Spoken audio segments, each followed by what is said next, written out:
Welcome students, फिर से आपका स्वागत है विवोक ऑनलाइन क्लासेस के अंदर। मैं हूं भुवनेश्वर श्रीवाली और पिछली क्लास में मैंने आपको जैसा कि बताया था निवास स्तर के निर्धारण के बारे में, और हम पढ़ रहे थे इनकम टैक्स में।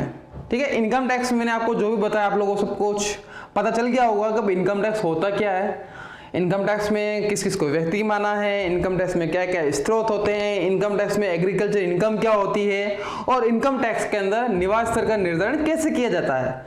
तो निवास स्तर के निर्धारण की बात करता हूं तो उसमें मैंने आप लोगों को बताया था कि निवास स्तर के आधार पर 3 प्रकार के निवासी होते हैं इनकम टैक्स के अंदर।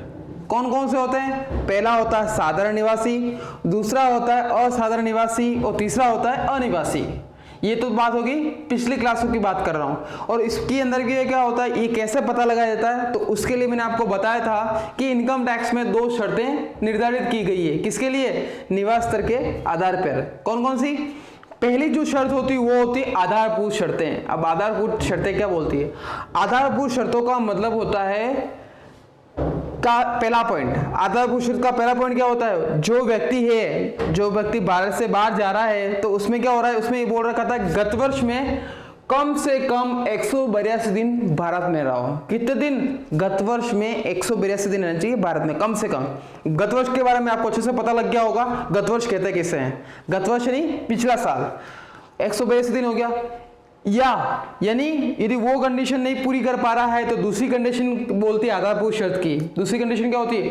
गत वर्ष में कम से कम 60 दिन भारत में रहो तथा, यानी उसके साथ प्लस गत वर्ष के पूर्व के 4 वर्षों में कम से कम 365 दिन वो भारत में रहता है तो वो अपनी आधारभूत शर्त को पूरा कर लेगा। यही तक थी बात। ये तो होगी आधारभूत शर्त की बात करता हूं। दूसरा मैंने आपको बताया था अतिरिक्त शर्तों के बारे में। अतिरिक्त शर्त में क्या बताया था? अतिरिक्त शर्त में मैंने आपको बताया था गत वर्ष जो होता है, गत वर्ष के पूर्व के 7 वर्ष, गत वर्ष के पूर्व के 7 वर्षों में कम से कम 730 दिन भारत में वो रहना चाहिए। कंप्लीट यहां तक? तो 2 शर्तें थी। अब 2 शर्तों के बारे में मैंने आपको क्या बताया था? 2 शर्तों के बाद मैंने आपको बताया था जो व्यक्ति दोनों शर्त को पूरा कर लेता है, कौन कौन सी? आधारभूत शर्त को और दूसरा अतिरिक्त शर्त को पूरा कर लेता है तो वो व्यक्ति भारत का कहलाएगा साधारण निवासी। कंप्लीट यहां तक? दूसरा मैंने आपको बताया यदि कोई किसी व्यक्ति ने आधारभूत शर्त को तो पूरा कर लिया है, लेकिन यदि वह दूसरी शर्त जो अतिरिक्त शर्त है उसको पूरा नहीं कर पा रहा है तो वो व्यक्ति भारत का कहलाएगा NOR, असाधारण निवासी। तीसरी बात, यदि किसी व्यक्ति ने आधारभूत शर्त को पूरा ही नहीं किया, वो आधारभूत शर्त को पूरा ही नहीं कर पा रहा है, लेकिन वो अतिरिक्त शर्त को पूरा कर सकता है या नहीं कर रहा है तो उससे कोई लेना देना नहीं है। यदि वो आधारभूत शर्त को पूरा नहीं कर पा रहा है तो वो व्यक्ति भारत के लिए क्या रहेगा? अनिवासी, यानी non resident of India, NRI। सुना होगा इसके बारे में आप लोगों ने। तो आज मैं बात करता हूं कैसे पता लगाएं, समझे कैसे इस चीज को। तो मैं आपको आज उदाहरण के तौर पे इन चीजों को समझाने वाला हूं। आप लोग कमर टाइट कर लें। कमर टाइट का मतलब क्या हो गया? कमर कस लें, क्योंकि इंटरेस्टिंग बहुत मजा आने वाला है आज वाली क्लास के अंदर, क्योंकि मैं आपको एग्जांपल बता रहा हूं इस वजह से। तो मैं आज बात करता हूं, उदाहरण की बात करता हूं, लेकिन उससे पहले आप लोग महत्वपूर्ण बिंदु को ध्यान रखें। महत्वपूर्ण बिंदु कौन कौन से थे? जिस दिन जा रहा है कोई व्यक्ति और जिस दिन आ रहा है उस दिन को आपको गिनना है।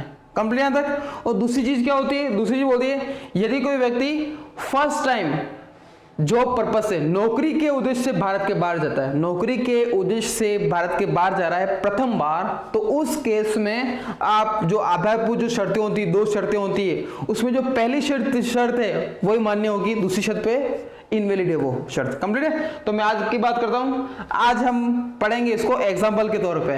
लेकिन आप लोग स्क्रीन पे देख सकते हो, मैंने एक उदाहरण लिख रखा है, छोटा सा उदाहरण है, आप लोग देखें। मैंने एक वो लिख रखा है मोहित एक भारतीय नागरिक है, जैसे कि नाम से लग रहा है हमने को। वह 30 मई 2019 को प्रथम बार भारत से क्या हो रहा, बाहर जा रहा है, कनाडा गया, घूमने के हिसाब से गया, हो सकता है जॉब के पर्पस के हिसाब से गया। तो भी हाल फिलहाल में मान के चलना है मैंने, या फिर इस एग्जाम्पल के तौर पे समझे हम लोग, तो आप लोग देखोगे कि इसके अंदर यह नहीं बताया गया है कि नौकरी के उद्देश्य से गया फिर घूमने के उद्देश्य से गया। ठीक है, तो हमें एक चीज मान के नहीं चलनी, यदि क्वेश्चन में कुछ नहीं दे रखा तो मान के चलना है कि वो घूमने के हिसाब से गया होगा। तो आपको जो वाला सीन आपको यहाँ पे लाना ही नहीं माइंड के अंदर। कंप्लीट यहां तक? तो वो भारत के बाहर कनाडा गया है और पुनः 15 दिसंबर 2019 को भारत लौट आया। उसके निवास स्थल का आपको क्या करना है, निर्धारण करना है। ठीक है, तो ऐसे क्वेश्चन आप लोगों के जब भी आपके सामने आ जाएंगे तो आपको दो चीज नोट करनी है। क्या क्या नोट करनी है? सबसे पहले करना है आपको गत वर्ष की बात करनी है, क्योंकि जैसे मैंने आपको हमेशा बोलता आ रहा हूं, आपको सबसे पहले जो पकड़ना है वो गत वर्ष को पकड़ना है। Complete answer. मैं यहाँ गत वर्ष की बात करता हूँ। गत वर्ष इस क्वेश्चन के हिसाब से देखा जाए, मैं हल्के एग्जाम्पल सोल्व आउट कर रहे हैं अपन। गत वर्ष, सबसे पहले देखें गत वर्ष, हम यहाँ बात करेंगे गत वर्ष अपने लिए हो जाएगा 2019-20। क्या हो जाएगा? 2019-20, यानी 1 अप्रैल 2019 से लगाकर 31 मार्च 2020 के बीच की बात करता हूं, तो उस केस में इसके साथ क्या हो रहा है। अब आपको यहाँ पर दिन निकालना है। अब दिन कैसे निकालते हैं? आप लोगों ने छोटी कक्षाओं में पढ़ा होगा इसके हिसाब से। अप्रैल पढ़ा, जनवरी, फरवरी, मार्च, अप्रैल, मई, जून, जुलाई, अगस्त, याद आया कुछ कुछ? तो उसी हिसाब से आपको यहाँ पे काम करना है। तो आपको यदि इसको क्वेश्चन को आसान बनाने का तरीका क्या होता है? एक तरीका ये होता है कि जैसे दे रखा वैसे कैसे कर लो, और दूसरा तरीका इजी तरीका होता है। मैंने जैसा कि आपको बताया 12 महीने होते हैं, साल के 12 महीने होते हैं। मैं फाइनेंशियल ईयर या कर निर्धारण वर्ष की बात करता हूँ, जो प्रारंभ हो रहा है वहां से लेकर खत्म जो हो रहा है वहां तक दिन लिख दो आप लोग। कैसे देखें आप लोग? जैसे कि मैं बात करता हूं, मेरा मंथ जो स्टार्ट होगा वो अप्रैल से होगा, तो मैं लिख देता हूँ इस पे। अप्रैल हो गया, मई, जून, ऐसे आप लोग भी क्या करें अपनी कॉपी के अंदर मंथ वाइज लिख दें, उससे अपन को इजी हो जाएगा काम करना।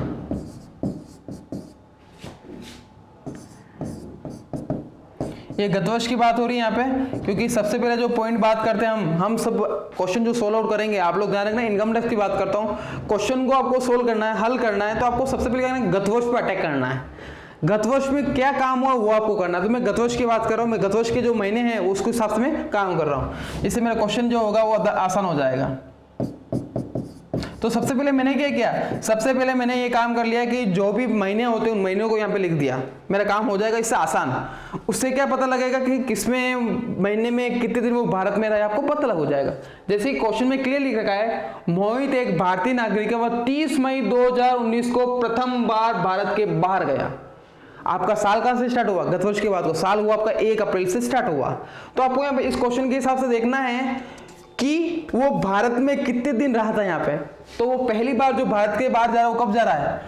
30 मई को जा रहा है। साल स्टार्ट कब हुआ? 1 अप्रैल से, यानी अप्रैल का पूरा महीना वो भारत के अंदर ही था। तो पहली बात तो क्लियर हो गई कि आपको यहाँ पे लिखना पड़ेगा अप्रैल में 30 के 30 दिन वो भारत में था। कंप्लीट यहां तक। अप्रैल के बाद क्या था? मई। मैं मई की बात करता हूँ, मई में वैसे तो दिन होते हैं 31, आपको ध्यान होगा।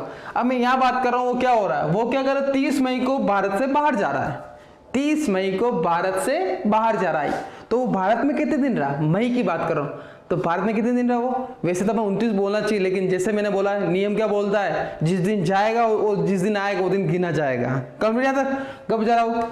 30 मई को जा रहा है, यानी अप्रैल की बात, मई की बात करते हैं, वो 30 दिन मई में भारत में ही था। अप्रैल तो पूरा महीना रह गया, और मई के कितने दिन भारत में रहा वो? 30 दिन भारत में रहा, तो यहाँ मैं लिख दिया 30। अब बात करता हूँ नेक्स्ट मंथ था जून, तो यहाँ जून की बात आती नहीं, क्योंकि 30 मई को भारत से बाहर चला गया, कनाडा चला गया, जून में यहाँ था ही नहीं, तो जून को आगे लगा दिया मैंने क्रॉस, मतलब कुछ महीने रहा ही नहीं। जुलाई में भी वो भारत में था ही नहीं, तो जुलाई में भारत में रहा ही नहीं। अगस्त में भी नहीं था। आ रही बात समझ में, है ना इंटरेस्टिंग।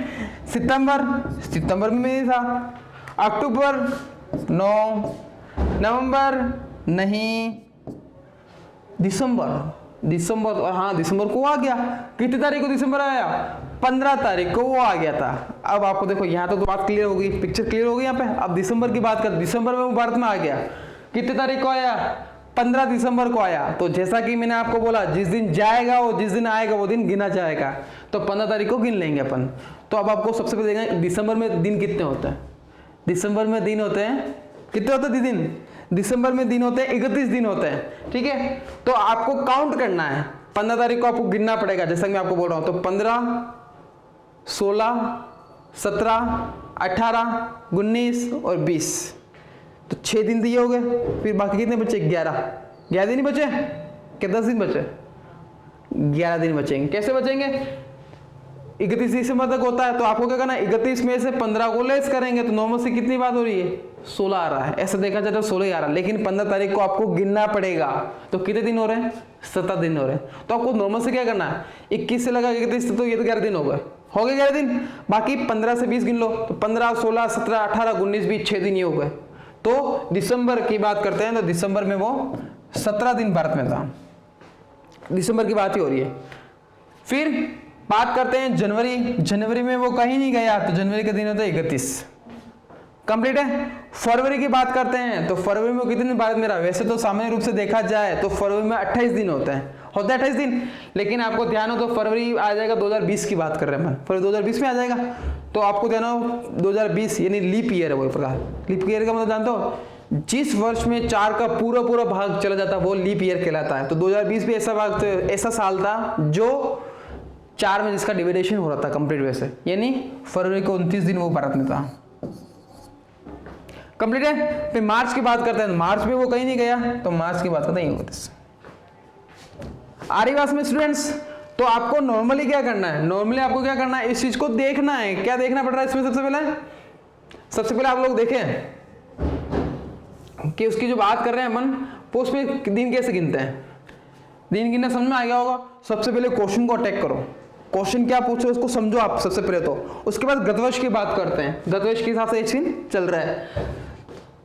तो मैंने आपको देख लिया, आप लोग देखो, वापस मैं एक बार रिवाइज करा देता हूँ। सबसे पहले मैंने क्या करा कि एक छोटा सा चार्ट बना दिया, गतवर्ष की बात करूँ, गतवर्ष का मैंने चार्ट बना दिया। चार्ट वो खाने वाला चार्ट नहीं है, ये चार्ट वो वाला चार्ट है। इसमें क्या क्या सबसे पहले मैंने करा है कि जो महीने उन महीने को लिख डाला। 12 महीने होते, 12 महीने को लिख दिया। साल स्टार्ट हो अप्रैल से, वो खत्म हो मार्च को, मैंने लिख दिया। उसके बाद मैंने फिर लिखा गतवर्ष में। सबसे पहले बात करता हूँ अप्रैल की बात करूँ, क्या अप्रैल में वो भारत में था? मैंने क्वेश्चन को देखा, हाँ क्वेश्चन में 30 मई को वो जा रहा था, यानी कि अप्रैल में यही था। अप्रैल के दिन कितने होते हैं? 30 दिन। 30 दिन पूरे को पूरे भारत में था, तो ये लिख दिया मैंने, कंप्लीट तक। फिर बात करता हूँ मई की, बात करता हूँ मई, 30 मई को वो गया था।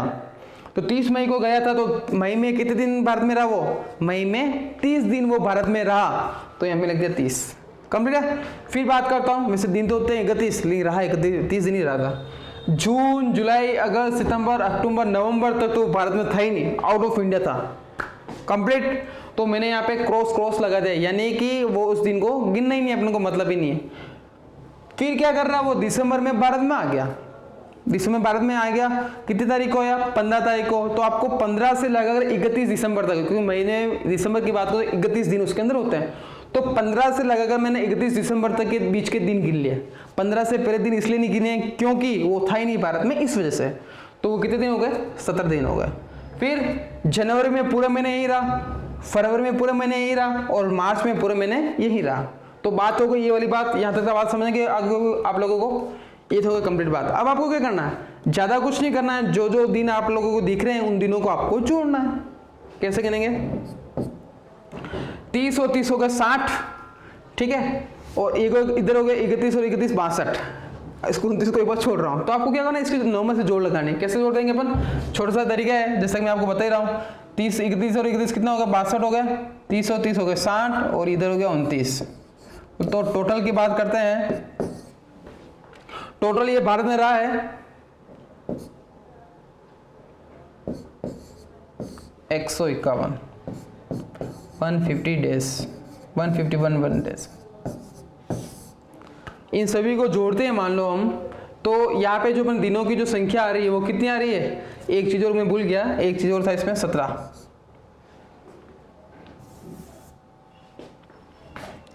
दिनों जोड़ना भूल गया मैं,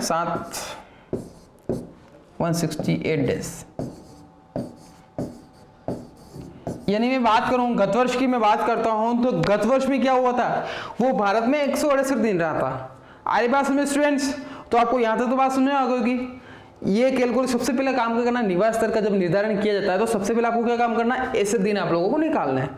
कंप्लीट यहां तक बात निकलने के बाद अब आपको क्या करना है? अब आपको जो 2 शर्तें लिखाई थी उन 2 शर्तों को आपको याद रखना है।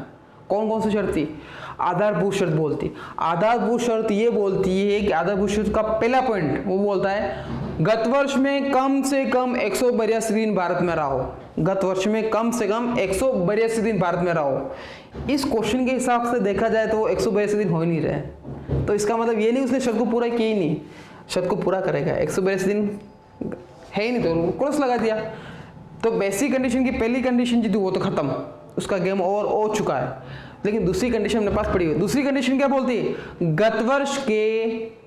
गत वर्ष जो है उसमें कम से कम 60 दिन भारत में रहो। आराम से हो रहा है, कहाँ 60 दिन, कहाँ 180 दिन, यानी वो वाली बात होगी। गत वर्ष में कम से कम 60 दिन भारत में रहो। हाँ जी, गत वर्ष में कम से कम 60 दिन भारत में वो रह रहा है तो सही बात है। प्लस तथा वो क्या बोलता है? गत वर्ष के पूर्व के 4 वर्षों में 365 दिन भारत में रहो। गत वर्ष के पूर्व के, गत वर्ष आ गया, उसके पूर्व के 4 वर्षों में 365 दिन भारत में रहो। तो ये कैसे पता लगेगा? तो नॉर्मल सी बात है, अब यहाँ क्वेश्चन को देखना है क्या हो रहा है। अरे भाई जो मोहित जी जो हैं वो पहली बार तो भारत से बाहर जा रहे हैं, उससे पहले तो कभी भारत से बाहर गए नहीं थे। आपके गत वर्ष के पूर्व के 4 वर्ष क्या, गत वर्ष के पूर्व के 10 वर्ष भी गिनो तो पूरे के पूरे साल पर कहाँ थे? उसी भारत में निवास करते थे। यानी उसने उस कंडीशन को पूरा कर लिया है। कौन सी कंडीशन के? पहली कंडीशन को पूरा नहीं कर पाया, दूसरी कंडीशन में क्या था? गत वर्ष के पूर्व के 4 वर्षों में कम से कम 365 दिन भारत में रहो। यानी उसने शर्त कौन कौन सी पूरी कर ली? देखें आप लोग, मैं बता देता हूं आप लोग को। मैं पहले बात करता हूं इसकी बात। उसमें क्या हो रहा था? इसके अंदर इस शर्त को पूरा नहीं कर पा रहा था 182 दिन वाली। लेकिन गत वर्ष में कम से कम 60 दिन तो हो रहे हैं, नॉर्मल सी बात है। 60 दिन कैसे हो रहे हैं? 60 दिन कैसे हो रहे हैं? 60 दिन हो रहे हैं 168 दिन जो कैलकुलेशन की गत वर्ष के हिसाब से। तो जहां मेरे को 60 चाहिए तो मतलब 168 आ गया। यानी इसने इस कंडीशन को क्या कर लिया? पूरा कर लिया।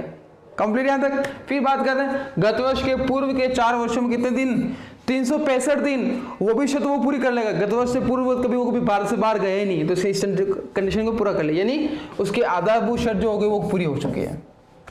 कंप्लीट यहां तक। फिर क्या होता है? फिर आता है अतिरिक्त शर्त की बात करते हैं। अतिरिक्त शर्त में क्या होता है? गत वर्ष के पूर्व के 7 वर्षों में कम से कम 730 दिन भारत में रहो। तो नॉर्मल सी बात है, गत वर्ष के पूर्व तो कभी भारत से बाहर गए नहीं, तो उसके 730 दिन में क्या हो रहे हैं? पूरे हो रहे हैं। तो जो व्यक्ति आधारभूत शर्त को भी पूरी करता है, जो व्यक्ति अतिरिक्त शर्त को भी पूरी करता है, तो व्यक्ति कौन सा कहलाएगा? OR कहलाएगा। तो सामने से आपके सामने आप लोगों के पास आंसर आ चुका है। कैसे आंसर आया? देखो आप 168 दिन हो गया तो उसने बेसिक कंडीशन को पूरा कर लिया, ये पूरा हो गई है। साथ ही साथ जो भी उसकी एडिशनल कंडीशन थी, कौन सी वाली? 730 दिन वाली, तो वो भी इसने पूरा कर लिया। कंप्लीट है। क्वेश्चन को सोल्व आप लोगों को ऐसा करना है। तो जो व्यक्ति आधारभूत शर्त को पूरी करता है तथा साथ ही अतिरिक्त शर्त को भी पूरी करता है, तो वह व्यक्ति भारत का कहलाएगा साधारण निवासी।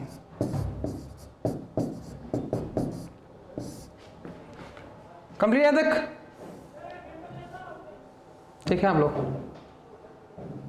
तो वो व्यक्ति भारत के लिए कहलाएगा या भारत का कहलाएगा साधारण निवासी। कंप्लीट स्टूडेंट तक। आप इस क्वेश्चन को फिर से देखें, आप लोग जरूर देखें इसको कैसे इसको सोल्व किया। कंप्लीट तक। अब बात करते हैं, एक एग्जांपल और लेते हैं। अब एक एग्जांपल क्या है, आप पीछे स्क्रीन पे देख सकते हो, एक छोटा सा एग्जांपल और लिया है, आपको अच्छे से समझ में आए उसके लिए। आप लोग तो पॉन्टिंग एक ऑस्ट्रेलिया के नागरिक है, ध्यान से सुनना इस क्वेश्चन को। पॉन्टिंग एक ऑस्ट्रेलिया के नागरिक हैं जो पिछले 10 वर्षों से 90 दिन के लिए भारत में आते हैं। कितने दिन के लिए? 90 दिन के लिए। तो इसको आप लोग कभी भी क्वेश्चन करो तो स्पीच को हाईलाइट कर लें। इंपॉर्टेंट चीज कौन कौन सी है? 10 वर्ष से आ रहे हैं भारत में, कितने दिन के लिए आ रहा है? 90 दिन के लिए आ रहा है। कंप्लीट यहां तक। फिर बात करते हैं आगे। लेकिन गत वर्ष में वह 25 जून 2019 को भारत आए तथा 15 नवंबर 2019 को पुनः अपने देश चले गए। किसी कारणवश कुछ कारण होगा तो क्या हुआ? 25 तारीख को तो वो आए थे और 25 जून को आए थे और 15 नवंबर को वापस चले गए। तो अब पूछ रहा है क्वेश्चन का निधन का बताना। तो आप पूछ सकते हो सर आपको पॉन्टिंग से तो नॉर्मल से पता लग रहा है, पॉन्टिंग तो बाहर का नागरिक विदेशी नागरिक हो गया, तो इसमें निकालने की क्या आवश्यकता है? नहीं, वो मैं बोल रहा हूँ वो आम भाषा है। ठीक है, आम भाषा के अंदर ऐसा जरूरी नहीं है कि बाहर का व्यक्ति है, बाहर के देश का व्यक्ति है तो वो विदेशी है या फिर वो भारत का अनिवासी है, ऐसा नहीं होता। इनकम टैक्स चलता अलग वे से। ठीक है। कभी कभार क्या होता है, कोई व्यक्ति भारतीय मूल का होता है, भारत में उसने जन्म लिया होता है, भारत में वो बड़ा हुआ होता है, लेकिन किसी कारणवश जॉब के उद्देश्य से बाहर चला जाता है, तो उस व्यक्ति को जरूर नहीं भारत का निवासी कहेंगे, वो भारत का निवासी नहीं होगा। उसकी कैलकुलेशन आप लोगों को ऐसे करनी पड़ेगी। सामान्य बोलचाल की भाषा में क्या होगा, भारत का निवासी, बाहर का तो बाहर का निवासी, ये नहीं विदेशी निवासी, ऐसा नहीं होता है। हम पढ़ रहे हैं इनकम टैक्स, तो आपको इनकम टैक्स के हिसाब को फॉलो करना पड़ेगा। मैं मिस्टर पॉन्टिंग की बात करता हूँ, तो पॉन्टिंग में से कैसे होगा आप देखें। तो जैसा कि मैंने आप लोगों को बताया, सबसे पहले आपको गत वर्ष पे अटैक करना है। किस पे अटैक करेंगे हम, गत वर्ष पर सबसे पहले अटैक कर लेंगे। तो गत वर्ष कौन सा आपका 2019-20, तो सबसे पहले कैलकुलेशन किसकी करने वाले हैं हम, 2019-20 की कैलकुलेशन करने वाले हैं। तो उसको क्वेश्चन को करते हैं हम सबसे पहले। तो क्वेश्चन को देखते रहेंगे हम। सबसे पहले हम बात करते हैं, सॉल्यूशन की बात कर रहा हूं इसके। जो प्रीवियस ईयर है हमारा, वो प्रीवियस ईयर कौन सा है, 2019-20। सबसे पहला काम, जैसा कि मैंने आप लोगों को बताया, सबसे पहला हम काम क्या कर लेंगे, महीने सब लिख देंगे अपन। महीने लिखने से क्या आपका काम क्या हो जाएगा, आसान हो जाएगा। देखें हम लोग, सबसे पहले बात करते हैं अपन, अप्रैल से स्टार्ट करते हैं। अप्रैल,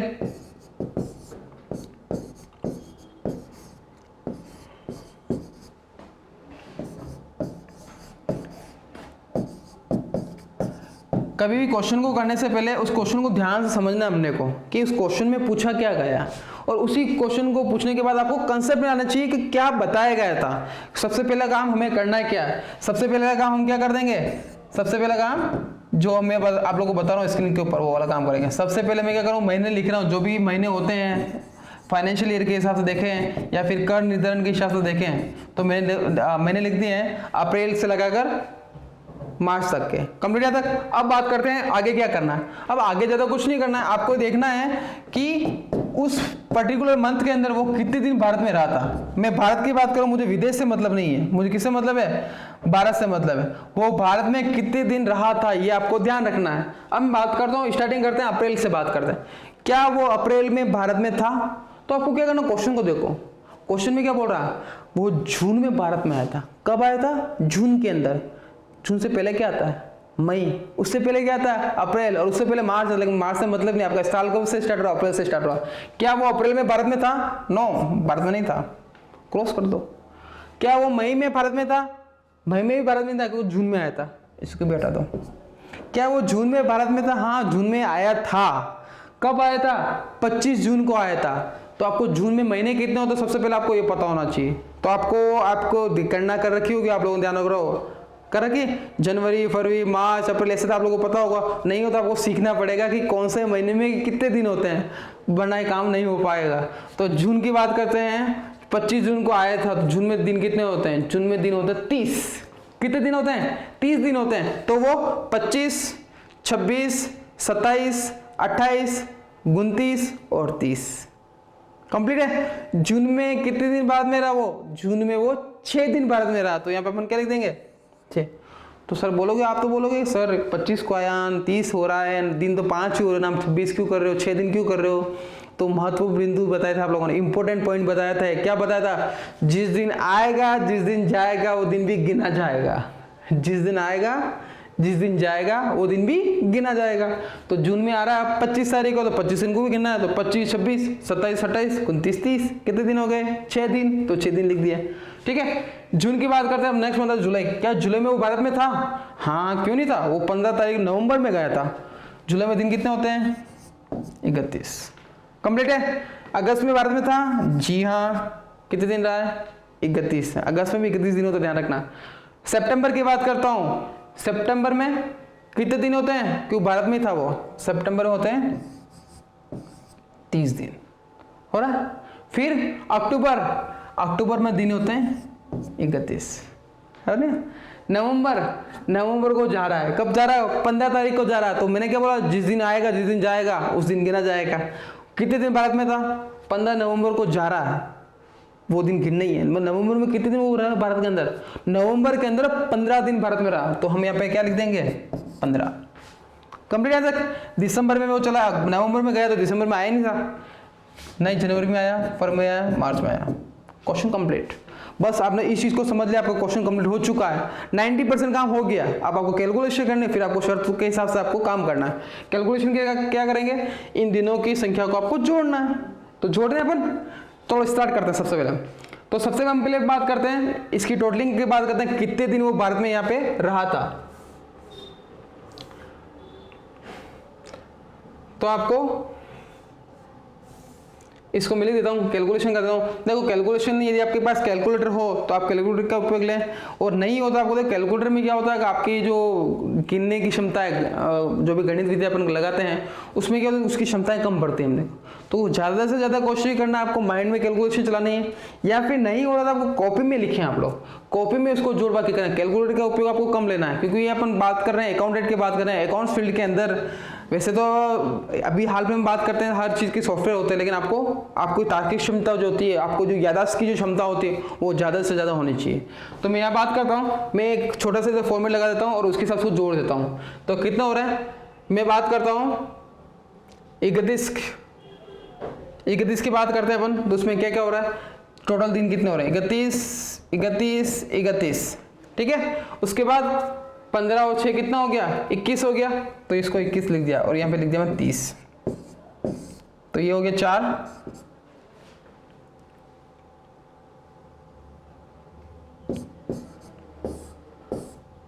144 डेज। देख लें आप लोग, इस चीज को देख लें, यही हो रहा है। 31 3 बार लिख दिया है, 15 और 6 21 हो गया और 30 हो गया, टोटल मैंने की है। तो देखा जाए भारत में वो 144 दिन, टोटल कितने दिन भारत में रहा वो, 144 डेज। गत वर्ष की बात करता हूं, गत वर्ष में 144 दिन वो भारत में रहा था। दिन निकल गए। अब क्या करना है, देखो अब आपको ज्यादा कुछ नहीं करना, आपको आपकी शर्तें याद होनी चाहिए। शर्तें क्या क्या बोलती थी, सबसे पहले हम बातें करेंगे आधारभूत शर्तों के ऊपर। आधारभूत शर्तें क्या बोलती है, आधारभूत शर्तें बोलती है, पहली शर्त क्या बोलती है, गत वर्ष में कम से कम 182 दिन भारत में रहा हो। 144 दिन ही हो रहा है, यानी पहली कंडीशन को पूरा नहीं कर पा रहा। लेकिन हमारे पास दूसरा ऑप्शन पड़ा हुआ, वो क्या बोलता है, गत वर्ष में कम से कम 60 दिन भारत में रहा हो। अपने पास 60 दिन के, अपने पास 144 दिन है, यानी वो कंडीशन पूरी हो सकती है, पूरी नहीं हो सकती है। गत वर्ष में कम से कम 60 दिन, हाँ 60 दिन दे रहा है, प्लस गत वर्ष के पूर्व के 4 वर्षों में 365 दिन भारत में रहना चाहिए। क्या, गत वर्ष के पूर्व के 4 वर्षों में 365 दिन भारत में रहना चाहिए। अब गत वर्ष के पूर्व के 4 वर्ष पॉइंटिंग जी है, तो आपको क्या करना पड़ेगा, थोड़ा सोचना पड़ेगा, क्योंकि बाहर का व्यक्ति है तो भारत में कितने दिन के लिए आ रहा है वो आपको देखना पड़ेगा।